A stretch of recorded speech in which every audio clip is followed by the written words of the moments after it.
जब रात्रि के समय हनुमान जी अति सूक्ष्म रूप धारण करके लंका में प्रवेश कर महलों और घरों में जा जाकर माता सीता को खोज रहे थे, तो इसी में उन्हें कई सुंदर स्त्रियां दिखाई दी।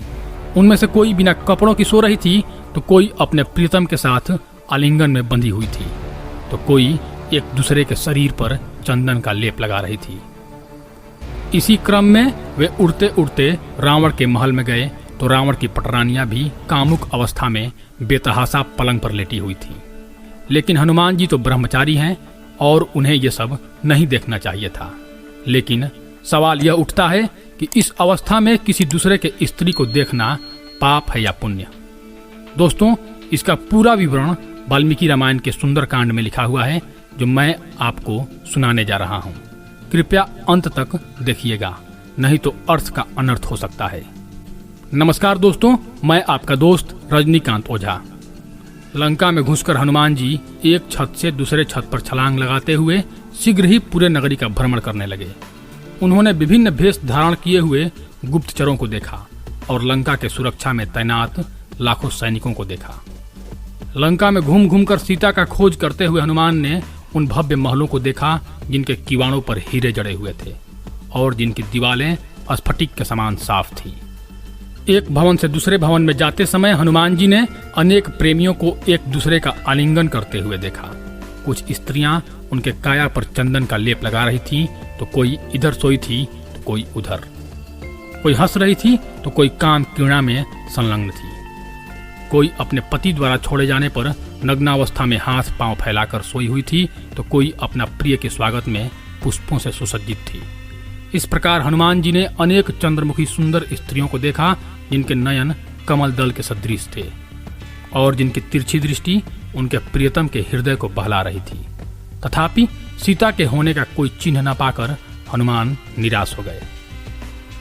अनेक आश्चर्यजनक वैभवयुक्त भवनों में खोजने के पश्चात हनुमान ने रावण के महल में प्रवेश किया, जो आकर्षक स्त्रियों और अलंकारों के प्रतिध्वनि से परिपूर्ण था।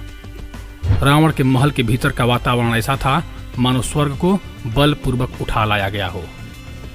आंतरिक कक्षों में जाने पर हनुमान जी ने देखा कि सहस्त्रों सुंदर स्त्रियां रंगीन वस्त्र धारण करके बहुमूल्य गलीचों पर लेटी हुई थी। आधी रात व्यतीत हो जाने के कारण वे मदोन्मत्त कर देने वाली मदिरा के प्रभाव से थककर घोर निद्रा में सोई हुई थी। उनके रत्न जड़ित कंगन, कमरधानी तथा घुंघरू सभी शांत थे, तथापि वे इस प्रकार दीप्यमान थे मानो कमल से भरा कोई जलाशय हो, जिसमें शांत हंस एवं निद्रालीन भ्रमर हो। हनुमान जी ने उन सुंदर स्त्रियों पर एक दृष्टि डाली, जो अपने अधर एवं नेत्रों को बंद किए लेटी हुई थी। कुछ स्त्रियां अपने कंगन वाली बाहों का तकिया बनाकर सोई हुई थी, तो कुछ अन्य स्त्रियों के वक्ष स्थल पर सोई हुई थी।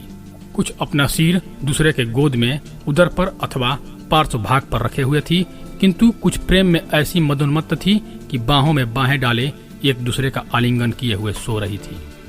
इस दृश्य को देखकर हनुमान चकित हो रहे थे कि वे किसके अंग हैं, किसके हार हैं, किसके वस्त्र हैं, किसके आभूषण हैं। उनके मध्य हनुमान जी ने रावण को रेशमी सैया पर निद्रामग्न देखा, जो मड़ियों से निर्मित चबूतरे पर बिछा हुआ था और पुष्पों से सुसज्जित श्वेत बितान से आवृत था। तब रावण का एक सिर और 2 भुजाएं दिखाई दे रही थी, क्योंकि वह 10 सिरों एवं 20 भुजाओं वाला भयावह स्वरूप युद्ध में ही धारण किया करता था। हनुमान जी ने रावण के शरीर पर अनेक घाव भी देखे, जो राजा इंद्र के वज्र, ऐरावत हाथी के दांत एवं भगवान विष्णु के चक्र जैसे प्रख्यात अस्त्रों के प्रभाव के कारण थे। अन्य स्त्रियों से कुछ दूरी पर हटकर रावण की प्रिय रानी गौरवपूर्ण मंदोदरी एक अत्यंत सुसज्जित शैया पर सोई हुई थी। इतनी युवा, सुंदर एवं भव्य प्रतीत होने वाली मंदोदरी को देखकर हनुमान ने सोचा, यह सीता ही है।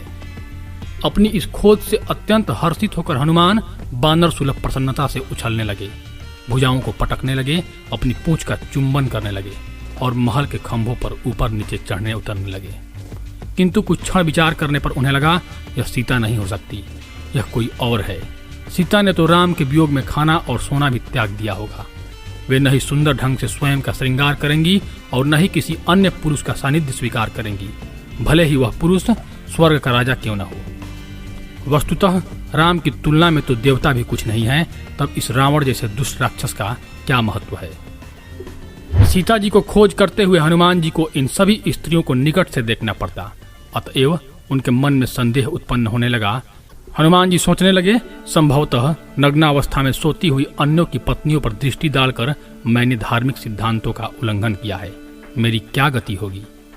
किंतु कुछ समय विचार करने पर हनुमान जी को लगा, किसी कृत्य के पाप या पुण्य होने का निर्धारण उसके प्रयोजन द्वारा निश्चित होता है। स्त्रियों पर दृष्टि डालते समय भी मैं मन से पवित्र था, क्योंकि मेरा ध्यान केवल सीता की खोज करने में लगा हुआ था। चूंकि मैं एक स्त्री की खोज कर रहा हूँ, तब स्त्रियों के सिवाय मैं उन्हें और कहाँ खोजूं। मैं यह कार्य केवल भगवान राम की सेवा के लिए कर रहा हूँ, अतएव अन्य की पत्नियों पर मेरा दृष्टि डालना पाप नहीं है। तभी लंका के एक छोर पर हनुमान जी को अशोक वृक्षों की वाटिका दिखाई दी, जहाँ वे अभी तक नहीं गए थे।